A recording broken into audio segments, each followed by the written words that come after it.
Meus amados irmãos, minhas queridas irmãs, meus amigos e minhas amigas, paz e bem para todos. Agradecemos a Deus pela sua bondade, misericórdia e compaixão em nos conceder a vida. A vida é preciosa. Quantas pessoas já nesse dia perderam a sua vida por N motivos. Eu mesmo já passei muitos momentos perto da morte. Isso o que eu sei e o que eu não sei. Assim é com todos nós. Todos passamos momentos difíceis, seja por acidentes, seja por investida do mal, seja por doenças, enfermidades, enfim. São muitos os motivos que levam as pessoas a morrerem, de forma que nós precisamos agradecer a Deus pela vida. Agradecer também por essa oportunidade, por esse espaço, por esse momento, em que mais uma vez nós temos o privilégio de pregar o Evangelho poderoso de Cristo Jesus. Eu fico pensando que nós não podemos esmorecer diante da evangelização. Ontem eu conversava com um filho na fé. Ele diz para todos que eu sou o pai dele na fé. É um jovem que mora ali na cidade de Coremas, no estado da Paraíba. Vai assistir esse vídeo e acompanha o nosso trabalho. E conversando com ele ontem, ele me dizia que depois que começou a assistir os nossos vídeos motivando a evangelização, ele tomou coragem e disposição e no domingo passado já realizou um culto em praça pública, pregando com uma caixa de som na praça, pregando o Evangelho. E diz que vai continuar pregando o Evangelho do Senhor Jesus. Deus abençoe esse filho na fé, que Deus coloque em seu coração mais e mais o desejo de pregar o Evangelho.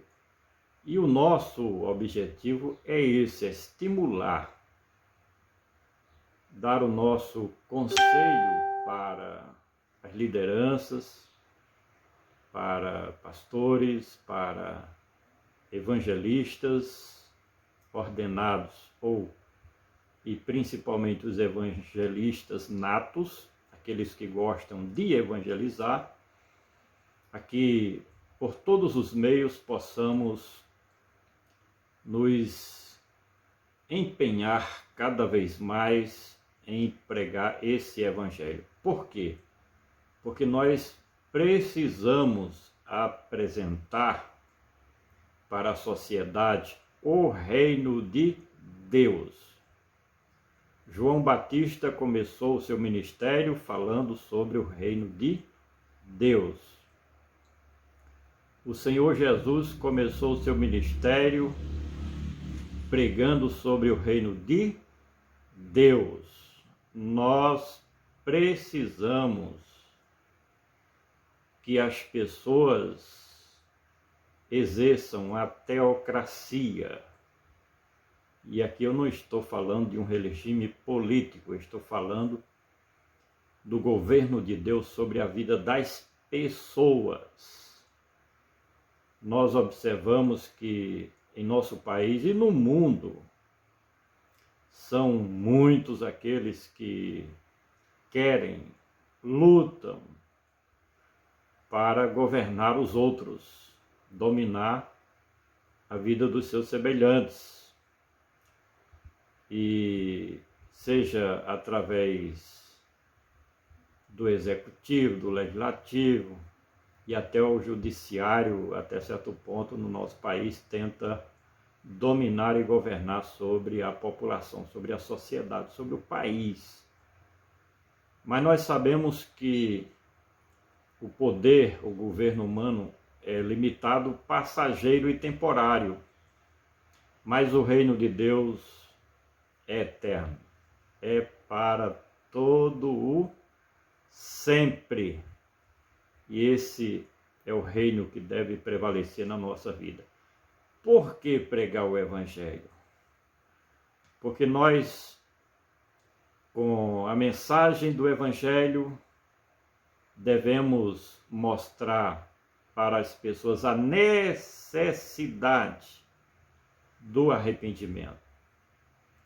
Foi uma segunda coisa que João Batista ele alencou no seu ministério, e não foi diferente do Senhor Jesus, que pregava o arrependimento, a mudança de vida. As pessoas estão embrenhadas nos seus próprios erros e iniquidades, e o abismo chama outro abismo cada vez mais, cada dia que passa, as pessoas estão entrando mais e mais no caminho da pecaminosidade, dos vícios, da degradação moral e ética. E nós, como representantes do reino de Deus, precisamos urgentemente pregar o arrependimento. As pessoas têm que mudarem de vida e mudarem para melhor. E o caminho é exatamente aceitando a Cristo como Senhor e Salvador, colocando como constituição o Evangelho da libertação, o Evangelho das Boas Novas de Cristo. E, por fim, nós precisamos, acima de tudo, mostrar para as pessoas que estamos entrando em um novo tempo. Existe pelas potências econômicas, os homens mais ricos e poderosos do mundo, uma agenda chamada Agenda 21, que é um novo planejamento econômico, político e social que pretendem implantar no planeta Terra até o ano 30, de forma que nós estamos entrando em um novo tempo. Nós estamos em um momento que pode acontecer a volta de Cristo a qualquer momento. Isso é um novo tempo. E após o arrebatamento da igreja, o que vai acontecer? A implantação do governo do anticristo. Será um novo tempo. Depois disso vem a grande tribulação, da qual nós estamos falando nesse texto que nós estamos comentando em 1 Tessalonicenses capítulo 5. Hoje nós vamos comentar os versículos 6 e 7, onde está escrito o seguinte: Não durmamos, pois, como os demais, mas vigiemos e sejamos sóbrios. 7. Porque os que dormem, dormem de noite, e os que se embebedam, embebedam-se de noite. Estes dois versículos é a continuidade do texto que nós estamos comentando desde o versículo 1. Mas antes de trazer o nosso comentário, eu quero solicitar a você mais uma vez, se inscreva aqui no nosso canal. Dê o seu like, deixe o seu comentário ative o sininho para receber novas notificações. Estamos empenhados a fazer um intenso trabalho de explicação. É o nosso comentário expositivo do Novo Testamento, explicando versículo por versículo, frase por frase, as principais palavras do texto, e nós temos muito o que aprender neste trabalho, repito, intenso, que nós estamos fazendo, e se Deus assim permitir, se for da sua vontade, vamos continuar com esse trabalho de explicação, comentando cada parte bíblica para o nosso aprendizado. Solicito ainda que você compartilhe os nossos vídeos,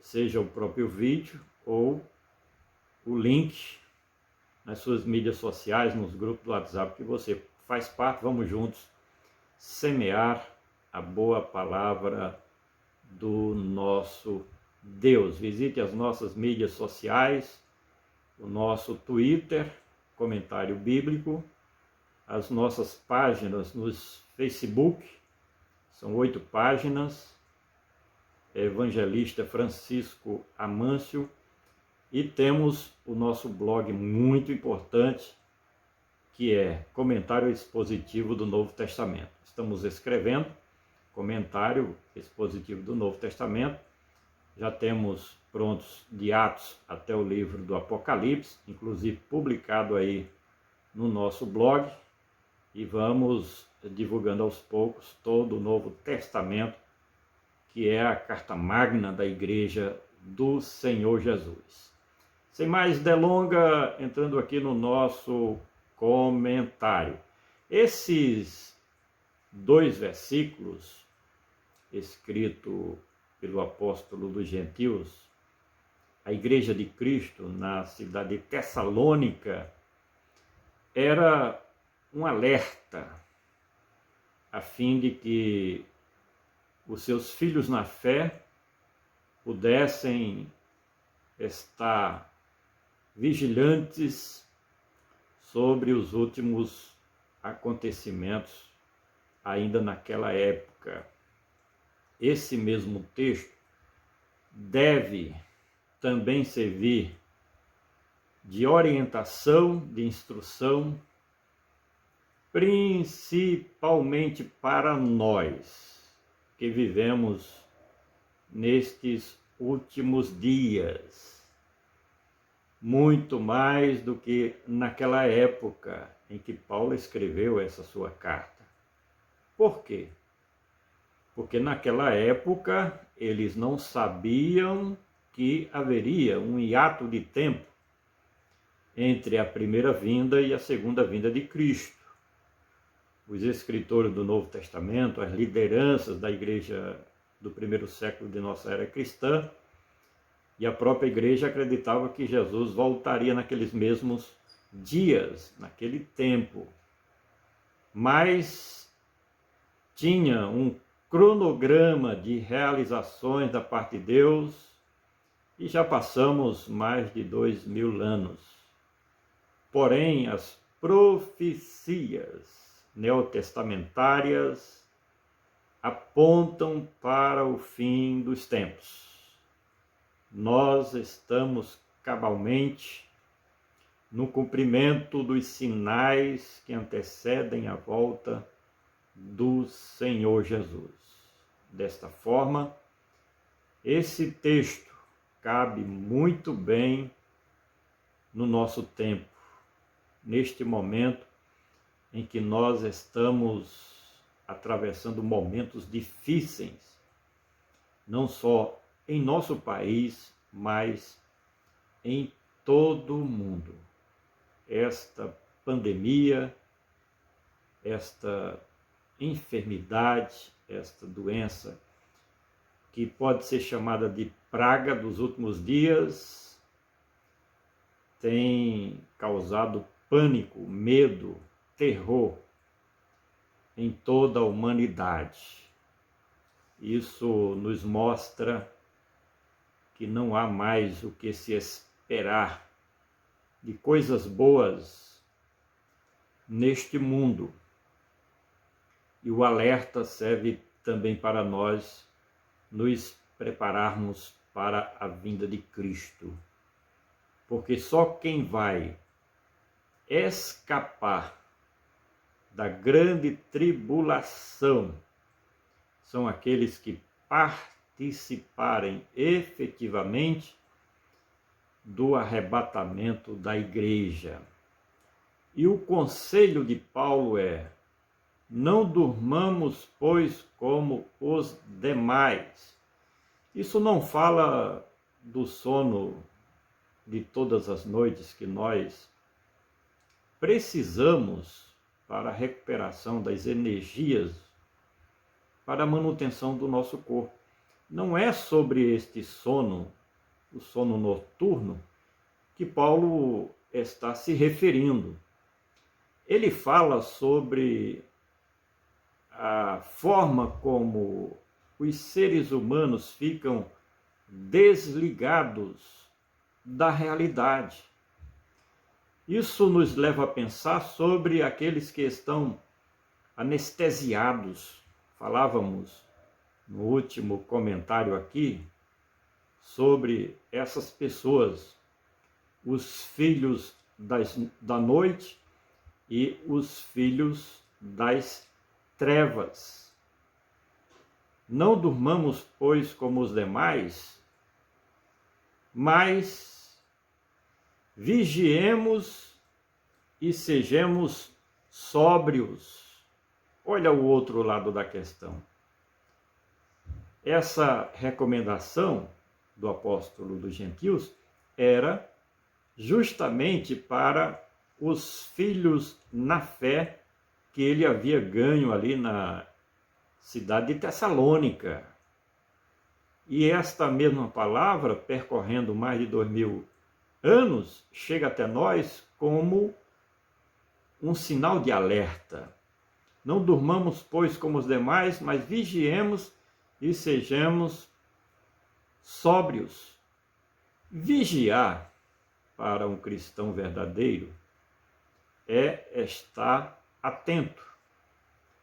Atento sobre as profecias que estão se cumprindo a cada dia, e quem conhece a palavra de Deus sabe desta realidade. As palavras, as profecias se cumprem fielmente, cabalmente, a cada dia.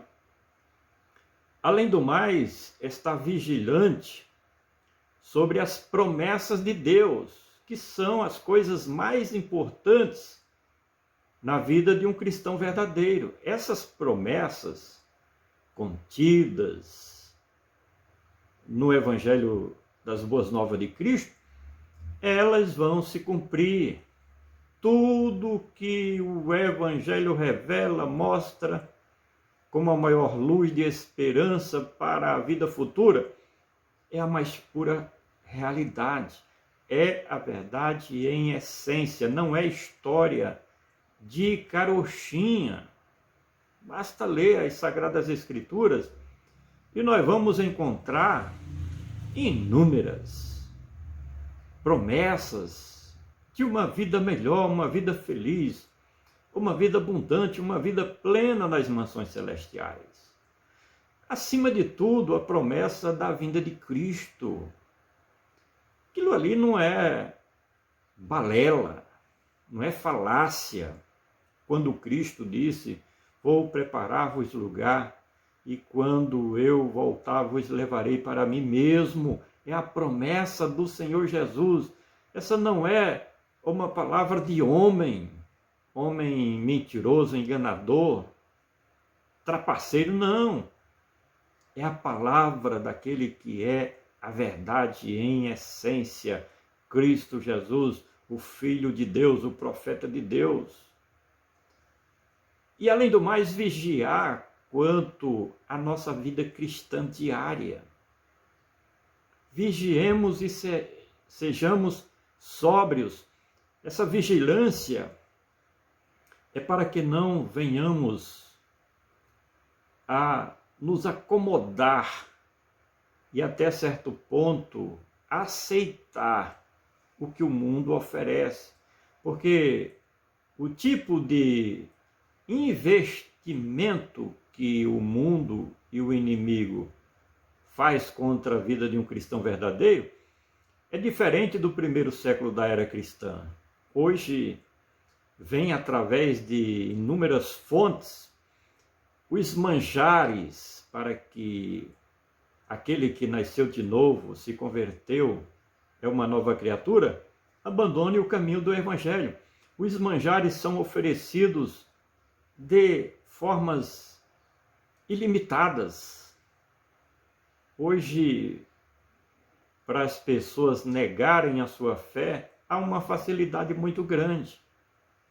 E de maneira camuflada é que o inimigo lança as suas tentações para que nós, filhos da luz, filhos de Deus, participantes do reino de Cristo, venhamos a negar o nome do Senhor Jesus e abandonar a nossa fé. Sejamos fortes, corajosos, persistentes, sempre de bom ânimo, defendendo a bandeira da fé, defendendo a verdade das promessas de Deus, pregando o Evangelho a tempo e fora de tempo. Há muitas pessoas enganadas nesse mundo, nesses últimos dias, que precisam de uma palavra de verdade, e esta verdade está contida na essência do Evangelho do Senhor Jesus. E ser sóbrio é ser inteligente, é ser prudente. Ser sóbrio é estar percebido e fazer a diferença entre aquilo que é prova de Deus e tentação do inimigo. Ser sóbrio é usar a inteligência permanentemente para distinguir o que é de Deus, o que é do mundo, o que é do inimigo e o que é desejos e concupiscência da carne, para que vençamos o mundo, o inimigo e as concupiscências da carne. Ser sóbrio é ser esperto, é estar alerta, preocupado sempre em fazer a vontade de Deus e não a vontade do mundo, com renúncias diárias dos apetites carnais, dos desejos da carne, fazer renúncia dos manjares e dos prazeres desse mundo para entrar pela porta estreita e o caminho apertado. Essa é a opção enquanto estivermos aqui na terra, para herdarmos a vida feliz com Cristo, a salvação. De forma que este conselho é urgente para nós que estamos nestes últimos dias. Não durmamos, pois, como os demais, mas vigiemos e sejamos sóbrios. Use a sua inteligência, a sabedoria que Deus lhe deu para identificar os laços do inimigo e não cair na tentação deste mundo enganador. Porque os que dormem, dormem de noite, e os que se embebedam, embebedam-se de noite. Sobre o que Paulo está recomendando? Qual é o sentido desta alegoria? Porque os que dormem, dormem de noite. Isso não está falando, repito mais uma vez, sobre você deitar na sua rede ou na sua cama ou no sofá, quem sabe é você onde você dorme, e dormir. Isso é uma necessidade diária do ser humano. Não é sobre isso, não. Paulo fala sobre a dormência. Paulo fala sobre aquelas pessoas que são seguidoras do ateísmo prático. Até falam com palavras: eu creio em Deus, eu sou um cristão, eu tenho a minha religião. Mas na verdade, na realidade, diante de Deus, não são verdadeiras testemunhas do Senhor Jesus, porque a vida é uma contradição da sua palavra, do que diz. Fala, mas não cumpre. De forma que esse sono da noite, ao qual se refere o apóstolo Paulo, fala sobre a descrença nas coisas de Deus. Fala sobre a incredulidade do ser humano, que se deixa dominar pelo materialismo pragmático, que se deixa dominar pelas coisas desse mundo, pelas teorias maléficas que destroem os conceitos divinos. Esse sono da noite, ao qual se refere esse texto, fala a respeito da desconsideração do ser humano quanto aos conselhos de Deus. A palavra de Deus, como sendo as Sagradas Escrituras, está disponível para todos. Nós encontramos em todas as plataformas hoje sempre alguém pregando o Evangelho, seja na rua também, nos cultos.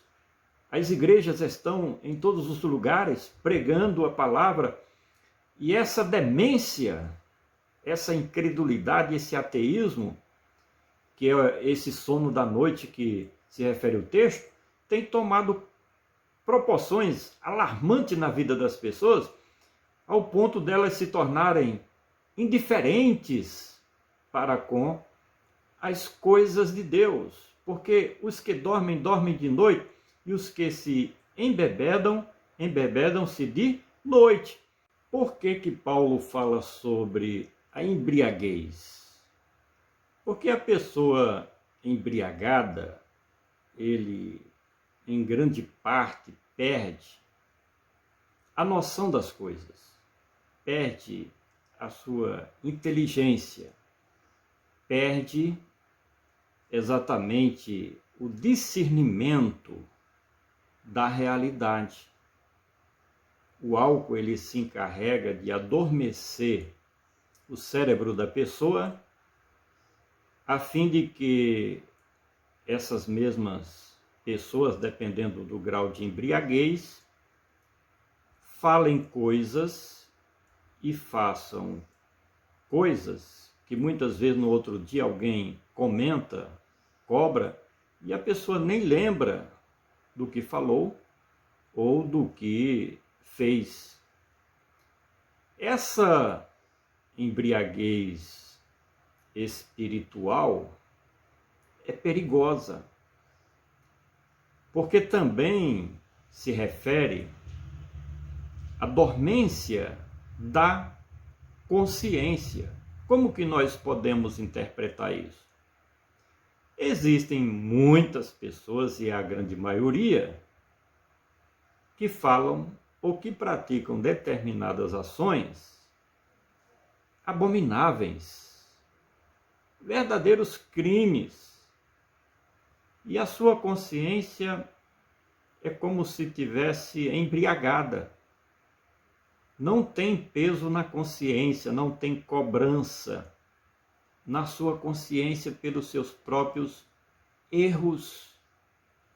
E isso é fatal no mundo espiritual, porque afeta não somente a vida social das pessoas, mas principalmente a comunhão com Deus.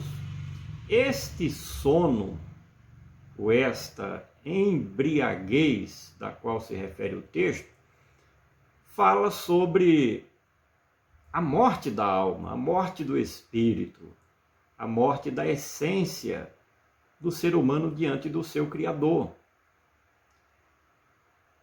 Quando Paulo fala sobre a embriaguez, nós analisamos que quantos acidentes de trânsito acontecem por causa da embriaguez. É tanto que as autoridades até criaram leis aqui no nosso país proibindo, chamada lei seca, proibindo as pessoas de dirigirem quando beberem. Quantos assassinatos acontecem por conta da embriaguez? Quantas mulheres são massacradas, destroçadas, agredidas pelos seus esposos por conta da embriaguez? Então há prejuízos incontáveis por conta da embriaguez. E eu estou falando da embriaguez social, da ingestão sem controle do álcool, nas mais diversas modalidades de bebidas, o vício em si. E isso, se você transfere para as coisas espirituais, os prejuízos são muito maiores. De forma que o texto é muito claro. Para os verdadeiros cristãos, o conselho é vigilância, é ser sóbrio, é estar em alerta para os últimos acontecimentos, os avisos sobre a volta de Cristo, que é o principal para a igreja. É Cristo voltar e nos levar para Ele mesmo. E o mesmo texto fala sobre os que dormem, espiritualmente falando, socialmente falando também, e os que se embriagam, aqueles que estão fora da realidade de Deus. Então nós deixamos esta palavra de alerta para esses últimos dias. Solicitar a você também, mais uma vez, que se inscreva no nosso canal, dê o seu like, deixe o seu comentário, ative o sininho, compartilhe os nossos vídeos, visite as nossas mídias sociais e assim juntos nós estaremos sempre em direção às mansões celestiais que nos aguardam. Assim sendo, eu quero dizer até o próximo comentário.